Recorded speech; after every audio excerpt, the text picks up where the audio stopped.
విందుకి వెళ్ళినాడు, వివాహానికి వెళ్ళినాడు, ద్రాక్షరసం అయిపోయింది.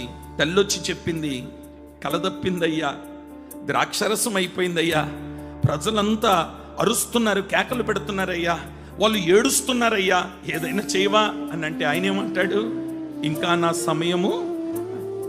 ఆమె వెళ్ళిపోయింది.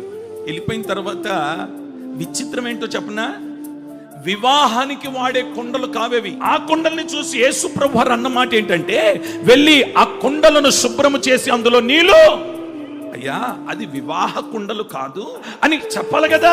వీళ్ళకి ఒకటే తెలుసు, మేము ఆయనను ప్రేమిస్తున్నాం, మేము ఆయనను సేవిస్తాం.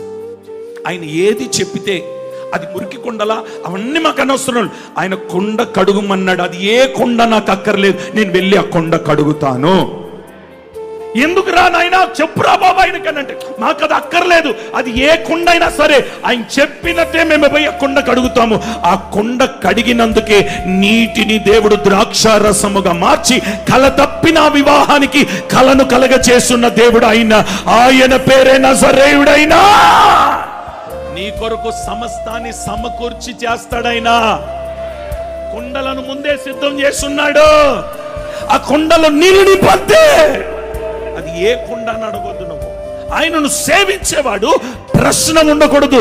ఆయనను సేవించేవాడికి ఏముండాలనంటే ఆయన చెప్పినదే చెయ్యాలంతే. ఈరోజు ఎంతమంది చేస్తున్నారండి?